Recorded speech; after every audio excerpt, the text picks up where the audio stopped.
I totally, didn't even know. And I'm running late because of it. So, anyway, that's Willow in the back seat. I'm heading out to the garden plot. I'm going to drive there because everything's mud. And I think I've got horses out, so we're going to check that first. Because, nothing on my farm ever happens on time. That's why it's all at my schedule. Which, to be honest, with my mental health, is always a good thing. Do things on my schedule. Because that can vary depending on the day.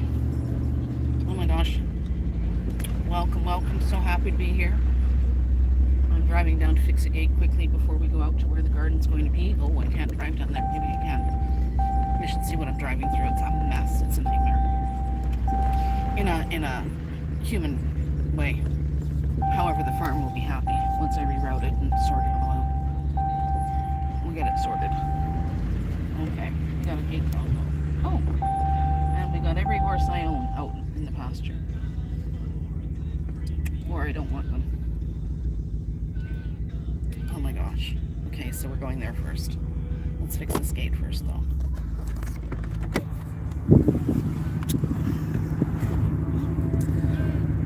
My amazing animals have done this. I don't know if I can get this to stand up on this tripod thing.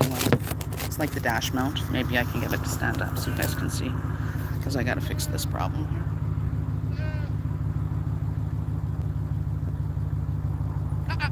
Nope, out. Fraser. Fraser. Okay, you're stuck in here for a while.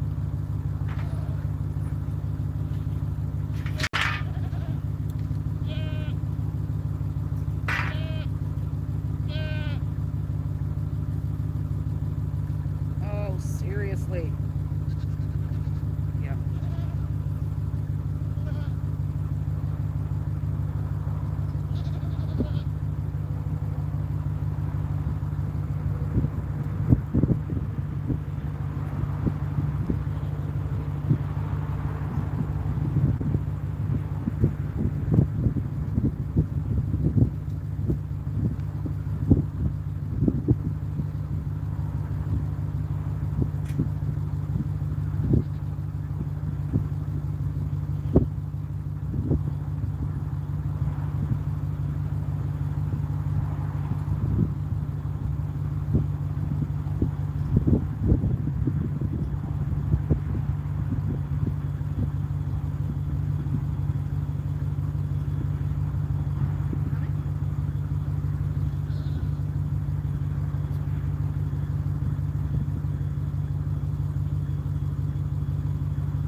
Princess Auto bungee cords.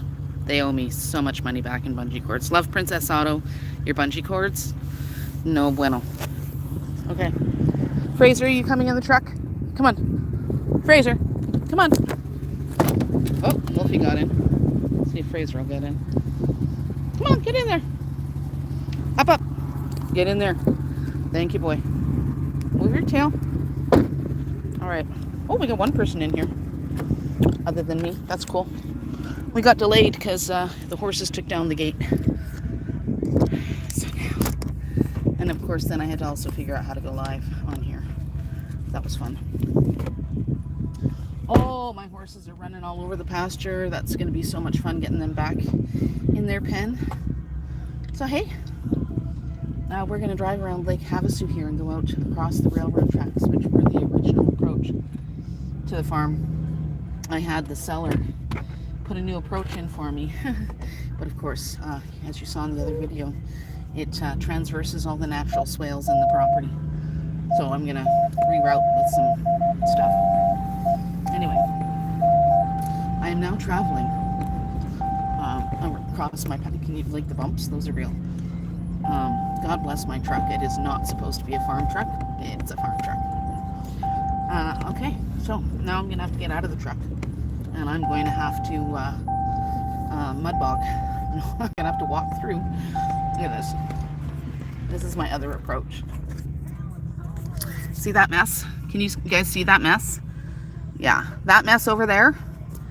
That's the approach I'm driving through. So I'm gonna actually park the truck here, get out, go open that gate, and then we're gonna mud bog in my half-ton, and then I'll get out and close the gate. So you guys can like talk to Fraser and Willow. They are back there. There, that's Willow. She's doing much better, by the way. I have a video of her play fighting yesterday. Okay, give me 2 seconds to walk through Lake Havasu here. If you're actually a real person and you can like type or whatever, just keep anybody else real that might come in advised that this is not the live and still broadcast of Willow and Fraser the Wolfhounds with starring Wolfie.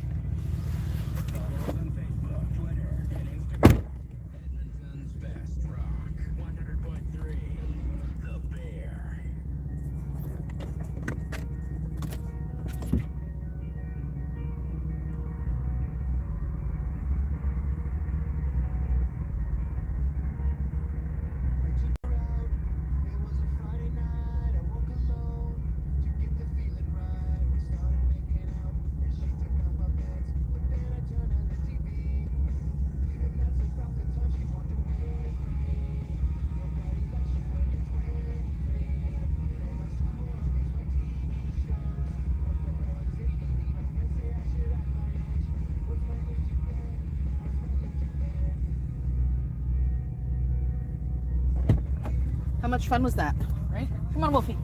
Woof, woof. Come on, woof, woof. She doesn't like to get back in the car. She hops out the window. I should do a Wolfie the Yorkie Cross YouTube just for her. She's like a raccoon. Okay. Oh, that's my sensors going nuts because, yeah, a farm truck shouldn't have sensors. No. That's too freaky. Okay, now I gotta go close the gate. You guys, you kept him company. Thank you so much. And you're talking. Yay, I got messages. That is so cool. Okay, I'm gonna go close this gate now. Don't mind the mess in my truck. It has beautiful leather seats that now have holes in them.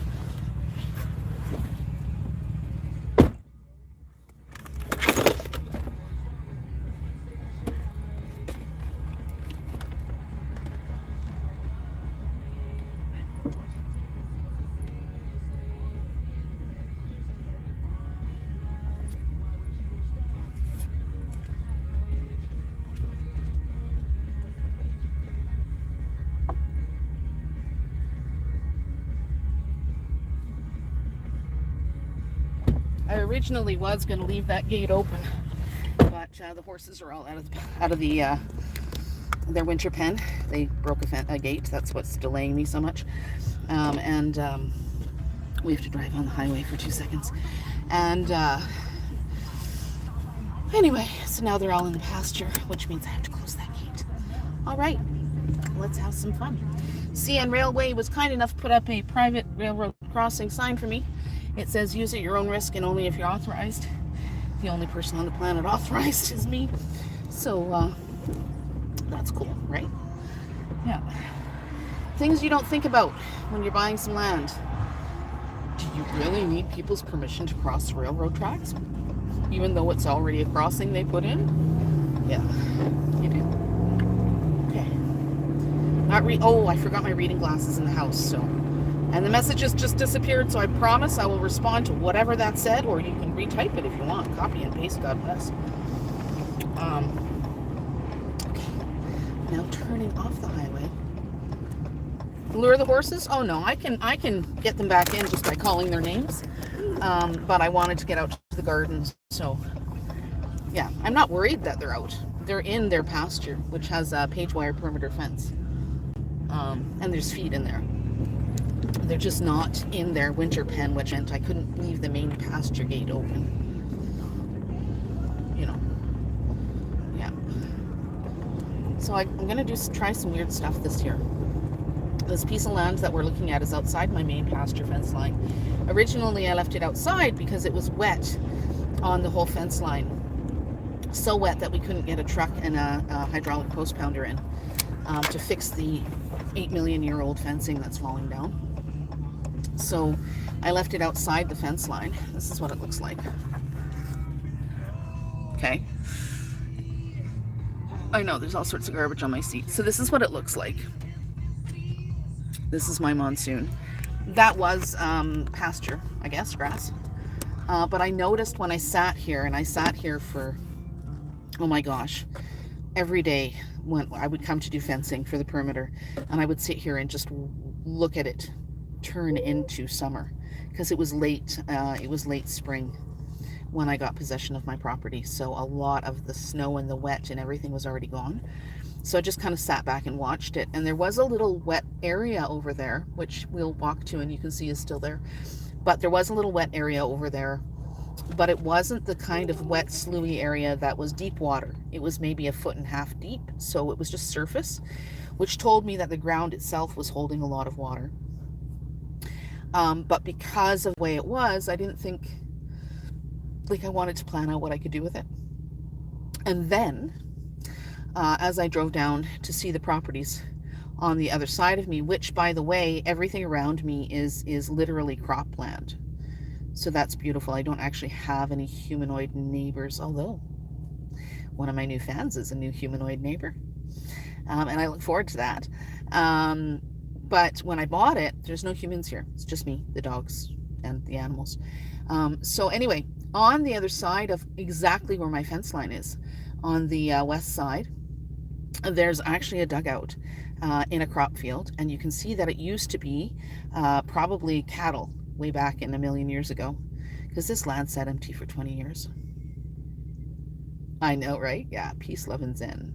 I can walk outside without, never mind. Don't just use your imagination. So there's a dugout over there, and oddly enough, and this whole journey of mine's been amazing, the property owners there are the local Hutterite colony, and they were trying to reach me because they wanted to do some spraying and stuff, and they wanted to know how I would prefer it done. Very beautifully humble, sweet, kind, generous people. And so they also said, well, you can use our dugout, we don't use it. So if you want the water for your animals or whatever, please help yourself. Which was such a beautiful new neighbor kind of thing to do for a farm that doesn't have water on it. And anyway, so then I started planning the garden market. 21 acres, yeah, there you go, right? I started planning the garden market. And because, what do you want to do when you grow up? I don't know, but I really find physically working on something worthwhile and sustainable is helping my mental health. I do suffer from CPTSD and most likely major depressive disorder. I've been in therapy for a year, and I'm currently on stress leave, so this is my therapy as well. I make every portion of my day something worthwhile when I'm in the mood to do so, and when I'm not in the mood to do so, I don't.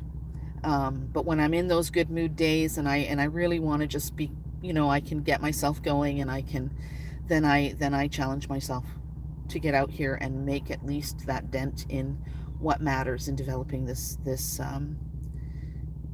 farm, this homestead.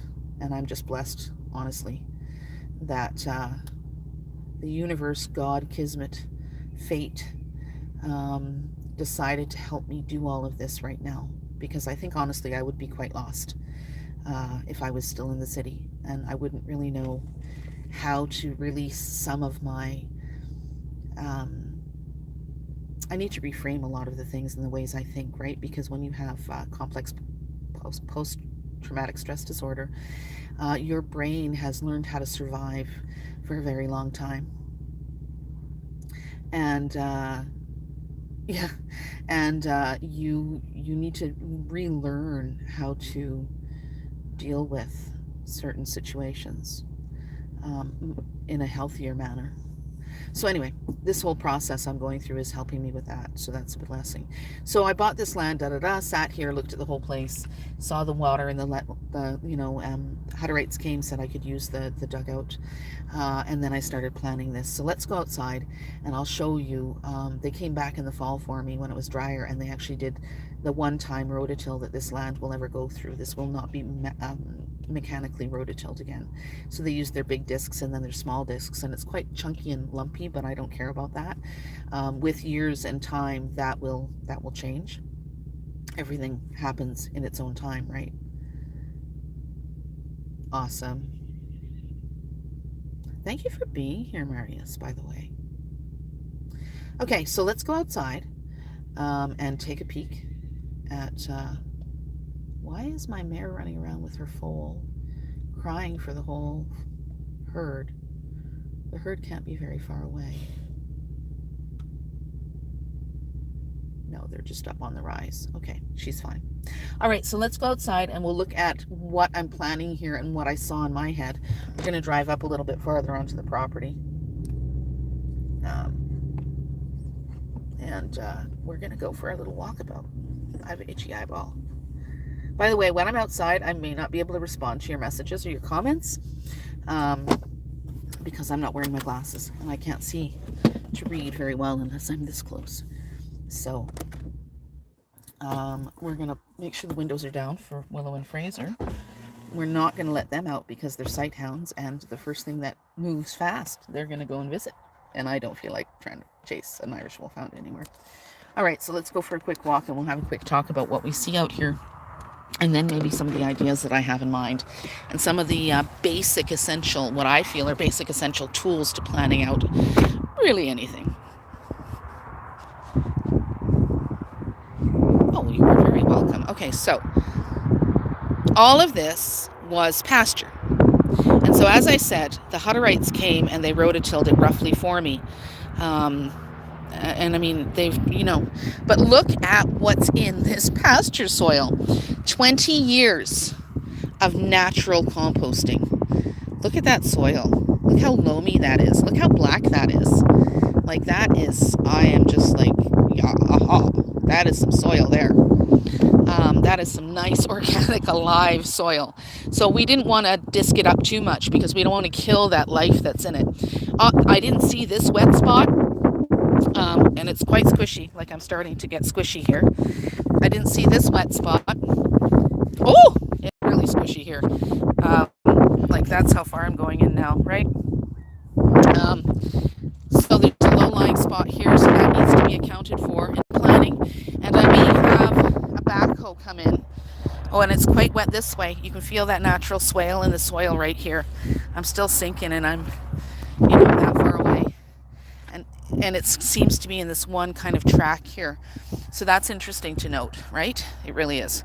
So we want to pay attention to that because we want to know best what soil conditions we have naturally here. And we want to plant our garden, I think, from the point of view of let's not disturb nature. She's done such a beautiful job with this soil. Let's go with it, go with the flow and fit ourselves into nature in the best way possible. So this is the 2 acres. Now, Ken, this was all pasture property, right? Breeds, and it's wet, but it's not deep wet. But it's wet. And I mean, I'm already starting to squish in here. And I'm, and now that it's been rototilled through, I can see the lay of it. And you can see movement on the water over there. So I think maybe we'll walk. Oh, squishy. It's squishy. Look, it comes out in pools here.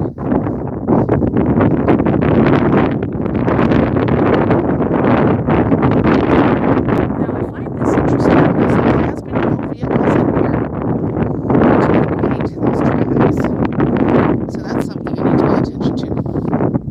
Okay, so that's the winter horse pen. Zippy's still really upset that the herd is not in the pen with her.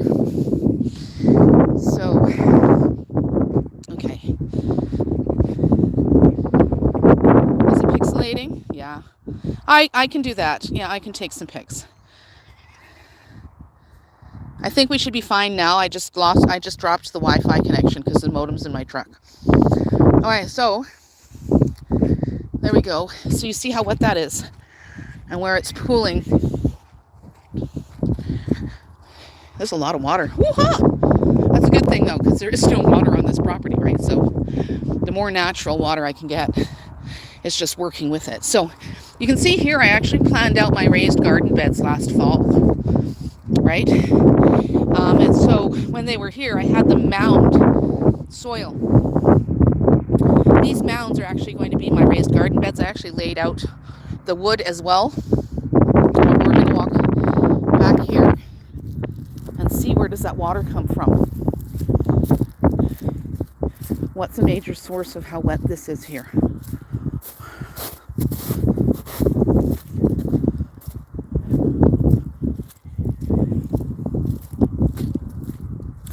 Oh, there's the culprit. See, so we come back behind. This is my property line here. You see it's so there's Wolfie. It's still so wet. And if you follow it, it goes to their dugout. That's where the water's coming from. So it's filling to its capacity and it's overflowing, and because my property is a low line, it's coming in and it's flowing. And I love this though, because what I can do is I can trench and I can run a hose. I can put collection bottles here as well, so that when it's reaching capacity, I can pump it out into collection bottles. But look at, I mean, the other thing about this water is it's full of micronutrients. This is compost tea that's 20, 30 years old, right? I mean, look how clear it is. I mean, you think I was, but it, you know, it's compost tea. You can see it. So the nice thing about the garden boxes being here though, is this overflow will actually keep these moist for me for a good portion of the summer. And that's what I was thinking when I put them here, because plants like to take from their roots, most of them. And so I will have deep-rooted, healthy plants potentially in these raised garden boxes, which, to be honest, are going to primarily be things like squashes. So that'll be fun. The ground was really hard and I couldn't get, so they started splitting. So I stopped, right? But maybe because it's spring and it's so wet, I can get out here with that hammer. So, I mean, there's the truck. There's way down there. It looks like we're at the beach, right? By the way, if you're enjoying this video and you're enjoying this live stream, please like and comment for me. Share this out to your friends. You know, that would help me out.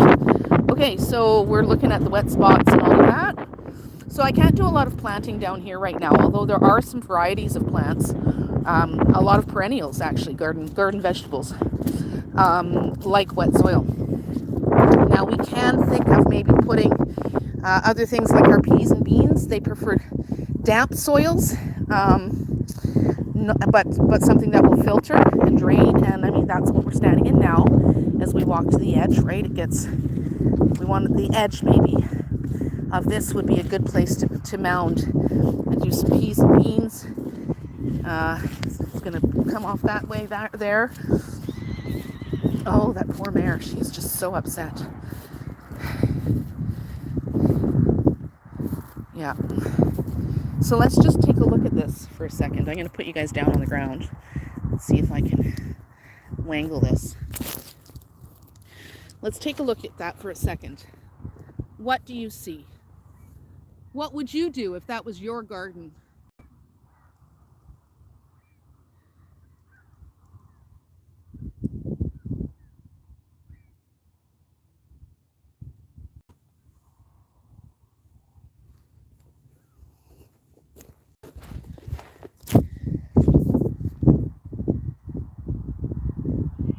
Are you? Awesome. Zone 3 is my weather, my growing climate. Is a zone 3A, 3B, somewhere in there. So, yeah. So now let's talk about some of the things that I kind of was amazed to find, like super scores. Oh, Zippy is so upset. You see her? It's okay, Zip. I'll let them back in as soon as I'm done working. It's okay, sweetheart. You're fine. You're safe. Oh, you're fine. The herd is gone. She's upset. Okay, so when I bought, and I made a video about it, I bought a building on our local buy-sell online classified ads. And it was, at one time, an amusement park lunch shack for like when they have the fair go through in the big cities. And it had a kitchen fire. I made a video about it, so please go watch that because that's really cool. So I bought this building because structurally it's sound. And I thought originally I was going to turn it into a cottage. And then other beautiful things happened in my world. But instead I had to clean it all out and I turned it into what you guys now see as my barn. Inside that thing was a use what you got dream, honestly. Oh gee, thank you. But yeah, a use what you got dream is what I found in there. Let's take a quick peek at what we found. Okay, so I found these.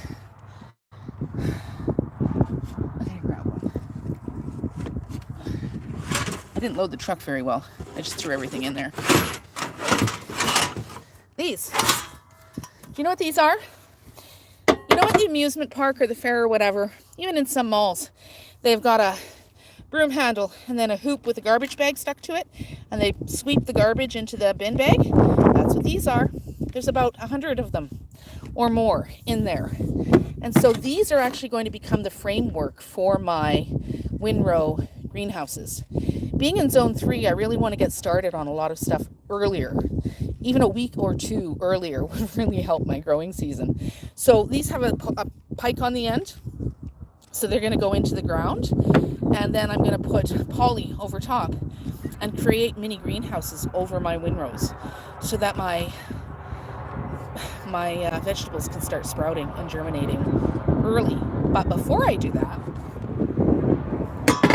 a friend of mine, Kathleen, you know who you are, she actually bought one of my Irish Wolfhound puppies, has an inn at a roasted coffee company plant kind of thing. One of those big, where they get the bags of coffee from all over the world and then they bag it into, your favorite brand at a grocery store near you. Anyway, they can't reuse the burlap. So there's trailers. That's what they do, is they put it all outside. I'm going to throw this down here. They put it all outside in trailers, and people are able to come and pick them up. So she brought me like hundreds of them. And burlap is great for holding moisture, moist, but it's also great for making sure weeds don't come up. And I don't want to go and buy, like people go and buy silage tarps and stuff, like these big huge tarps, and I don't have that kind of bankroll. I really believe that, why are we homesteading if we're going and buying everything brand new to do what we need to do? It kind of is like, it just doesn't work, right? Like it's a contradiction of ideologies. So most of my farm is all recycled materials. Genuinely, it's a good thing. All right, so burlap. So I'm going to put the burlap down in rows as I plan out my rows. Princess Auto, if you're in Canada, I love Princess Auto. I really do. I mentioned them earlier because I was angry at their bungee cords. But these things, they are fiberglass reflective rods that are, 3 feet tall, 4 feet tall. And they were like 99 cents in their surplus section. I bought like 50 of them. I bought everything they had because I've used these to plan out my fence lines.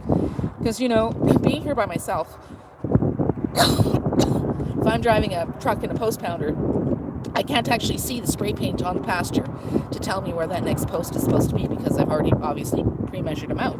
So when these are in the ground, I can look for these and I can actually see them. Wolfie's trying to jump out here. There she is. Okay. So yeah, I bought these. So I'm gonna actually use these to plan out the rows and the pathways. My rows are not necessarily going to be straight like everybody else's, right? Because I want to work with the land that I have, the drainage that I have, and I want things to be natural. I mean, who planted things in a row? I don't like straight lines. Ask my sisters. I can't cut one. I can't draw one. I can see one, but normally it's off by like so many degrees. You know what I'm saying? Like nothing in life and nature is just straight. So yeah. So that's what I'm going to do. So I'm going to mark out the rows with these, and I also oh goodness sakes, have from the scrapyard poly that I got in rolls, and I used it to actually inside the barn to keep the new insulation up. But since I'm going to put board up this year, I can take that poly down off the walls, and that's going to become my greenhouse, the poly that creates the greenhouse effect for my windrows. Of course, there's always your handy dandy 8 million foot measuring tape in meters and feet and inches and centimeters and everything that a person might need. There's one of those. And that's, yeah. So one of the things I didn't talk about is, because I'm always thinking multi, right? So that's the garden market. We know that. And I have no idea how the heck I'm getting through 2 acres all by myself, but we're going to figure this out and make some use of this land this summer. But, you know, this is the entrance to the farm. And so I want to start jazzing and dressing that up a little bit to, you know, right initially. And I was thinking, I bought a whole bunch of tulip and crocuses and, you know, different perennials, which I didn't get in the ground time, but I just checked them. I'm thinking of just plunking them all in here off on the shoulder. Right, there's still ground coverage that'll heat, and it's already thawed, and they're already sprouting. So that's something I'm going to be doing this week, because again, it's all peaty and nice. You know, it's got a good drainage to it. I think it's a good place, even if it's temporary. That's the thing; you can always move stuff. Deer, aha! So, nasturtiums. Nasturtiums are your friends. There's certain vegetation, fruit trees, etc., that wildlife don't like, or that they really like, so they'll eat those and leave your garden alone.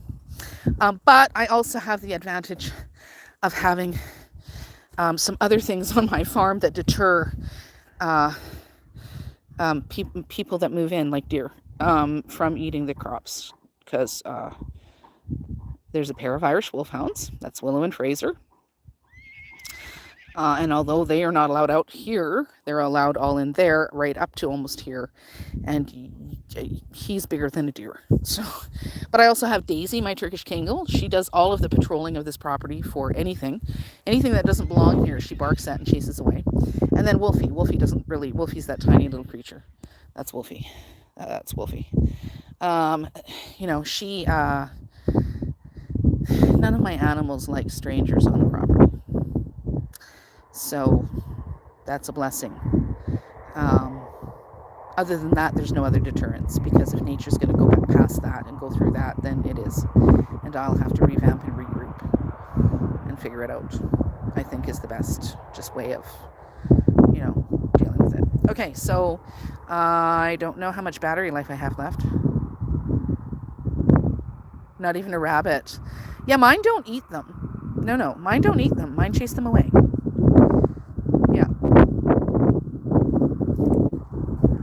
Mine chase them away. So, okay, I'm going to put you down for a minute, and I'm going to kind of just like illustrate kind of sort of what I'm thinking of when I was mentioning those hoops and all of that. And yeah, I do have a tummy. That's right. I eat way too much junk food. It's like a vegetable in my world. Okay, so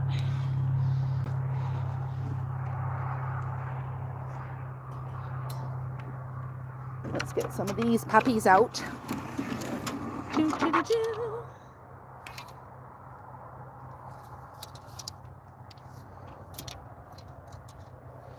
I once dated a bodybuilder that would get upset if I ate a cookie.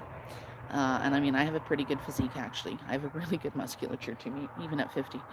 And I, ever since then, and considering, especially since I'm now just me, and I'm so pleased with that, And it's part of recreating and bettering my mental health, as we talked about earlier.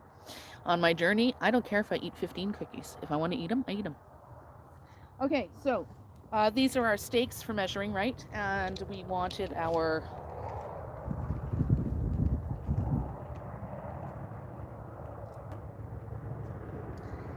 tape measure stakes.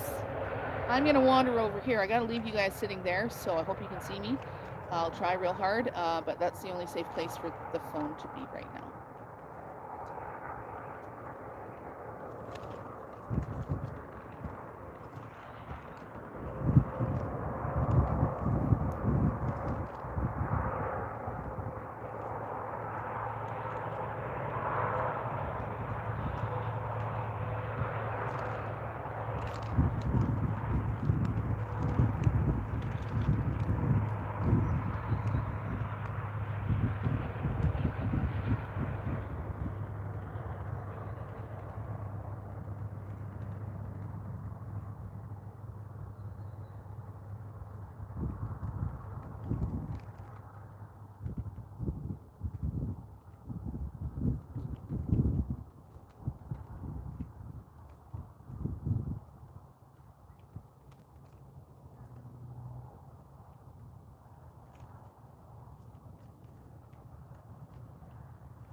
So the first thing I've been doing is I've been creating a boundary of where, remember where I said the soil was now going to, like, it started drying off a little bit more and it had more drainage?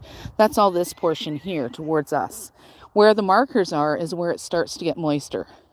And I'm just marking it so I can kind of get the lay of the land at a glance instead of, what was that like? Oh, how far did that go? You know, stuff like that. So I'm just going to put a couple more stakes in over here, and then I'm going to start going that way towards our wetland.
It's okay, Zip. You're fine. I can see them from here. I can even see them. It's okay, Lovey. Really? Oh, she's upset still. Okay, so what I've been doing is I marked out where kind of it is really a lot drier already, right? And that's right here. Past that, though, I also marked out kind of the lay of where it was rototilt with the big discs. Okay, so now we know that for this year's purposes, I don't want to touch that soil over there. I really don't, because it's been upheaved and whatnot. It'll hold moisture, and it'll continue to compost this year, and I like that idea. Plus, I'm going to have to get in and do some fencing and stuff. So, you know, why pigeonhole myself to, oh, I can't go there. So I kind of came back to where it was rototilt, or not rototilt, but disked by the Hutterites. And now I know really where I can start putting in my rows. So we're going to start on this side and go back towards the wet spot, but towards the water there. But we're going to make deviations if we need to gain that a little bit more drained soil and leave the low areas, because we're going to hoe that up all into rows, right? So the wetter areas will become little pockets, I think, which will help me in the drought. Like last summer, we actually had a crazy drought here for the first time in a million years. So this, I think, will help me with that. And when it comes to soil erosion and things like that, I think what we'll do maybe is once we remove the burlap bags from the garden rows after we've left them down so that plants can't come up, I think we're going to put them in some of those low-lying areas, and they can just live in that to help with soil erosion and whatnot, and help maintain that moisture in those areas. I really like that idea. I really do. Okay, so I think that's what I'm going to do. So I guess I'm putting it back on the truck for a minute. Or, how long have we been live for? 42 minutes. We can always, let me get ahead on this a little bit, and I can go live again maybe tomorrow's Monday, probably not. How about Tuesday? I could do that. So I think that's what I'm going to do, is I am going to, now that I've showed you what I'm doing to plan things out, come back, we'll do another live stream on Tuesday. Peace, love. Where am I? And God bless. Thanks for spending time with me while I plan out this permaculture garden for the very first time. We'll talk about some other subjects when we go live again on Tuesday, and you'll see really how quickly you can put something together if you think about it the right way and you do your planning, and you're not honestly in a hurry. You can get it done faster. This has been a blessing, not putting this garden in properly last year or concentrating on it or anything else. And this year is going to be a huge experiment with what I know about the land. And hopefully one of my ancestors is going to talk to me about all sorts of, gardening tips and green thumb stuff. Awesome. You take care of yourself. Thanks for joining me. Please, again, like my stream. Press the like button. Like stuff. Comment on stuff. Talk to me. It helps. It's lonely. I don't get out much. Bye.